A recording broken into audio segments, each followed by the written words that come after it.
వందనాలండి. ఈరోజు మే 23 ప్రార్థన మరియు దేవుని సార్వభౌమత్వం గురించి కొన్ని విషయాలు జ్ఞాపకం చేసుకుందాం. 1 యోహాను 5:14 ఆయనను బట్టి మనకు కలిగిన ధైర్యం ఏదనగా ఆయన చిత్తానుసారంగా మనం ఏది అడిగినను ఆయన మన మనవి ఆలకించును అనున్నదియే. మానవుల తలరాతను తమ చిత్తానుసారంగా మార్చుకొని అనుకూలంగా మలుచుకోవచ్చని తలిస్తే మనం దేవుని చిత్తానికి విరోధంగా చేస్తున్నామని అర్థం. ఆ విధంగా చేస్తే దానికి వాడబడే పదాలు ద్రోహము, వ్యభిచారం అవే సరైనవి. మానవ భవిష్యత్తులు మానవుని ఇష్ట ప్రకారం కాదు, కానీ దేవుని సార్వభౌమత్వ చిత్తానుసారం అని తెలుసుకోవాలి. ఒక వ్యక్తి భవిష్యత్తును, అతని తలరాతను నిర్దేశించే అంశము అతడు మారుమనసు పొందాడా లేదా అనే సత్యంపై ఆధారపడి ఉంటుంది. యోహాను 3:3లో ఒకడు కొత్తగా జన్మించితేనే కానీ అతను దేవుని రాజ్యంను చూడలేడని నీతో నిశ్చయంగా చెప్పుచున్నాను అని ప్రభువే నికోదేముతో స్వయంగా చెప్పిన మాట కనపడుతుంది.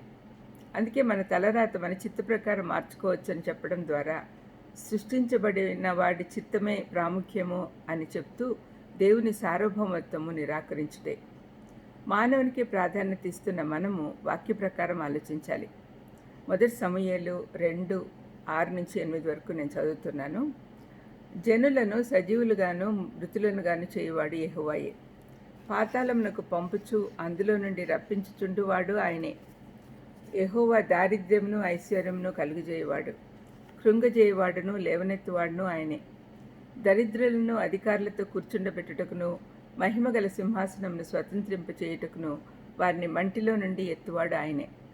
లేమిగల వారిని పెంటకుప్ప మీద నుండి లేవనెత్తువాడు ఆయనే. భూమి యొక్క స్తంభములో యెహోవా వశం, లోకమును వాటి మీద ఆయన నిలిపి ఉన్నాడు అని వ్రాయబడి ఉంది.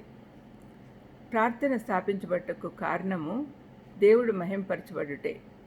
నిజమైన ప్రార్థన ఒక ఆరాధనా కార్యక్రమం. రెండవదిగా మన ఆత్మీయ ఆశీర్వాదాల కొరకు ప్రార్థన ప్రారంభించబడింది. దాని ద్వారా మనం ఆయన కృపలో ఎదుగుతాం. దీని ద్వారా మనము సాత్వికము, తగ్గింపు నేర్చుకుంటాం. తగ్గించుకుని ఆయన సన్నిధికి వెళ్ళాలి. ప్రార్థన ద్వారా దేవుడు మనం అడిగినవన్నీ దయచేసి మనల్ని ఏ విధంగా ఆశీర్వదిస్తున్నాడో తెలుసుకోవచ్చు. తగ్గింపు వల్ల మనల్ని దేవుడు హెచ్చించినప్పుడు అధిక ఆనందం పొందుతాం.